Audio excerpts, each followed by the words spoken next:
in the 21st century.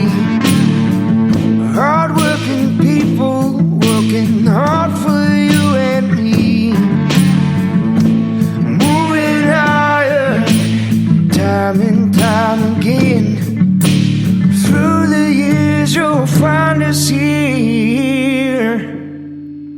Moving higher. Hello and welcome to Moving Iron Podcast. This podcast is brought to you by Dawson Tire and Wheel, your premier tire and wheel provider in North America, helping people grow. Well, this is the Moving Iron Podcast marketing edition here, and I've got Chip Nellinger on here with us. Chip, how you doing? Doing real well. Casey, how you doing? Chip is with Blue Leaf Agri-Marketing out of Morton, Illinois, and fresh new year here, and the much-awaited January crop report came around, and it was had some highlights, but it had a lot of lowlights to go with it. So, give me your recap of what you saw happen yesterday with the crop report. Yeah, probably the best thing that I can say is it's out of the way and behind us, and was a little bit of a head scratcher. Probably a lot of information in that report, but the highlights here are crop size went up a bushel to 168 bushels per acre on corn. Went up a half a bushel on beans to 47.4. They did cut the harvested acreage a little bit. I believe it was 300,000 acres on corn, 600,000 acres on beans. So that was pretty well as expected there. I think the increase in yields, maybe took the market a little bit by surprise. Probably would have been a negative report, but then we also had quarterly stocks report out. So this is different than the ending stocks. This is stocks in all positions as of December 1st. That's in storage, on-farm storage, in elevator storage, or in transport, in rail cars or barges. And those numbers, both corn and beans, were significantly lower than a year ago. They did a little bit of massaging with the corn feed residual number. They bumped that up 250 million on the balance sheet. They also messed with it a little bit from years like last year and caught it up a little bit. And so big picture, the quarterly stocks number was probably the silver lining that saved us from going lower. We had a pretty decent close on the day, Friday. Corn, at one point was 5-6 cents lower right ahead of the report and ended up 2.5 higher near the highs of the day. So pretty decent close considering all that. Beans also higher on the day. So I guess the positive it is, the quarterly stocks number gave us a little boost. The negative it is there wasn't a lot in these reports on corn or beans to say that we need to go screaming higher. So there, really didn't give the bulls or the bears a lot of ammunition. And that, in fact, may be why the corn market closed as well as it did. The funds are short about 85,000 contracts. So you look at this report, you look at where we're at on the calendar. You've got supposedly the Chinese trade deal getting signed next week, and some of the details apparently are going to be released on Wednesday. And why be short? There was nothing in this report that said corn has to go 30 cents lower. So we may be in the process with the new year of the funds finally getting out of some of that big short position, buying those contracts back to exit, and maybe giving us a little bounce. But all in all, it could have been a lot worse. A little bit of a head scratcher how they can go up in yields. I'll never understand that, as long as I live. But they have the data and the numbers, and you can't argue with them because the market's going to trade off of that.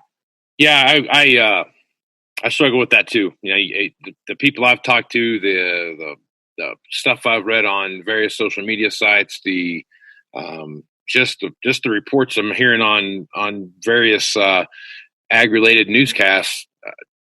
I get there was a lot of 20% downs from the year before, and then you talk about the freeze that came in, killed off a lot of, or stopped growth anyway of what we see out there, and the amount of corn that's still in the field that you and I both know, the longer it sits out there in the field, the less the yield is you're going to see. So I don't know.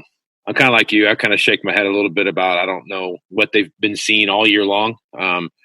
but it's not the same thing I guess I'm seeing. But I'm not an expert either. They haven't called me for my opinion yet, I guess. Well, they haven't called me yet either, Casey. I keep waiting for it. But no, I agree with you.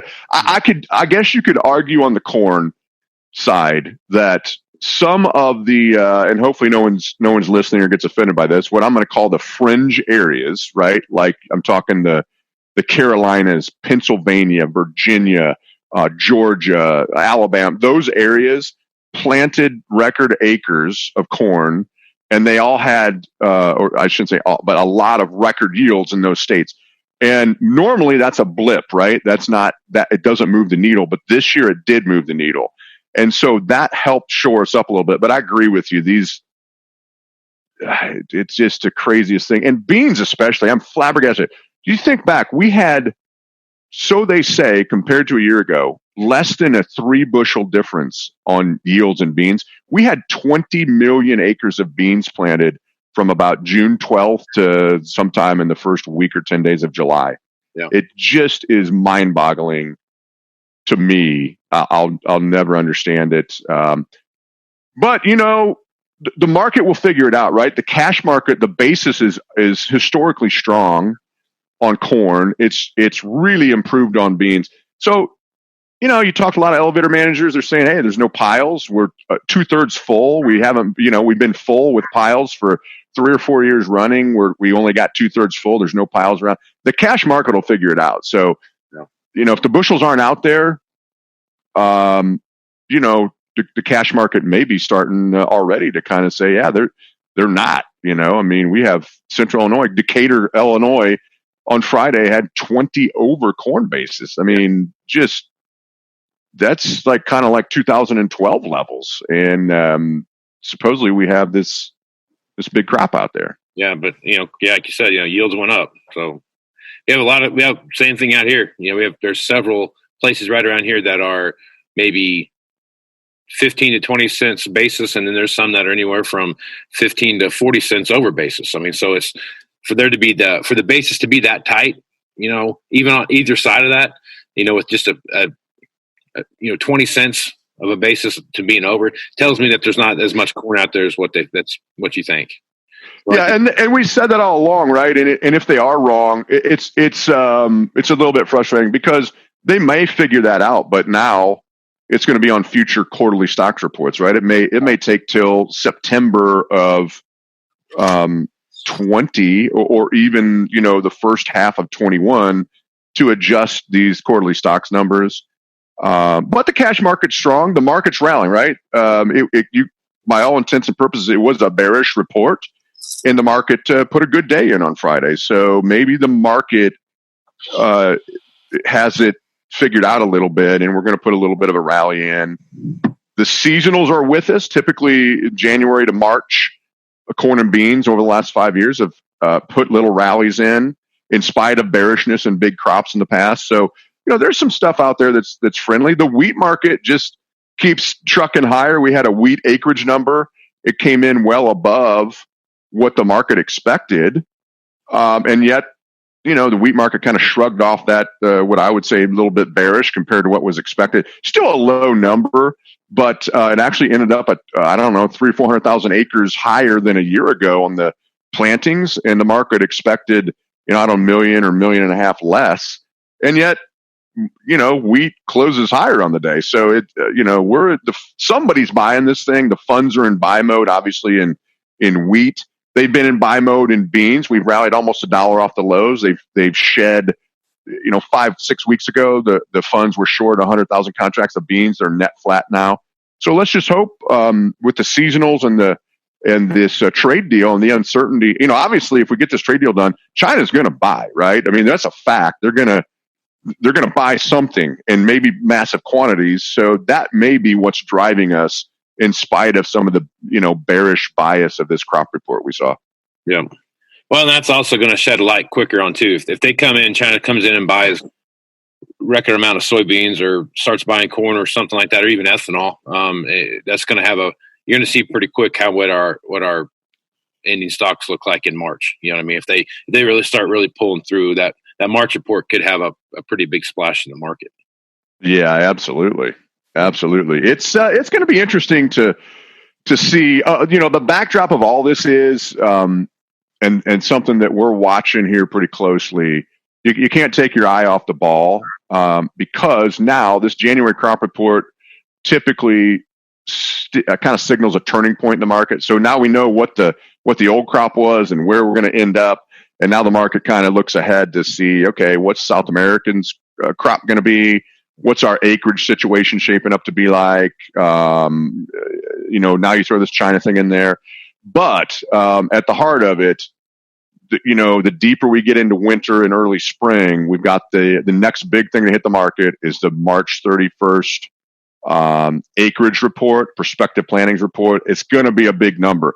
When you put, if you put a mid 90s, 93, 94, 95 million corn acre number out there and a trend line yield, even with, it's somewhat larger demand, we've got big carry out next year. So now we got a long way to go. We got to plant it. We got to grow it. But on paper, the market's going to start assuming a big, like a 2.5 to 2.8 billion bushel carry out next year in corn.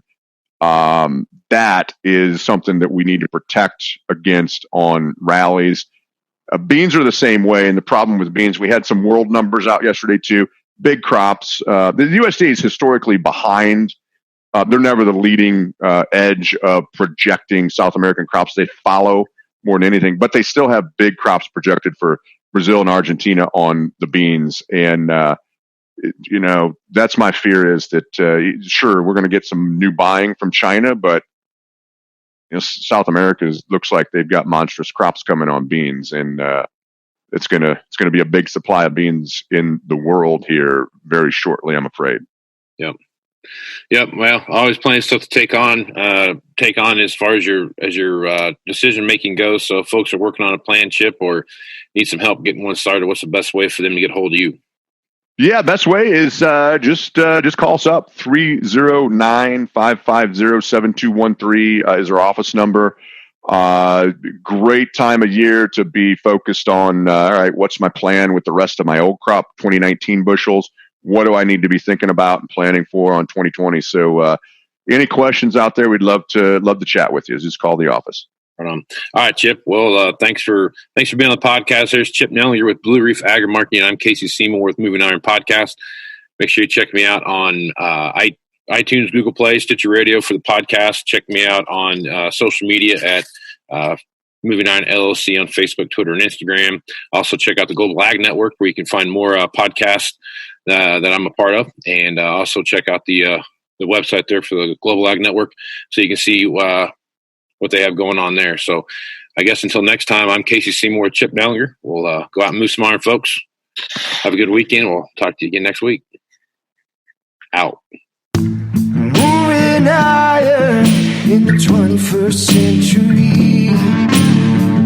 Hard-working people working hard for you and me. Moving higher, time and time again. Through the years you'll find us here. Moving higher.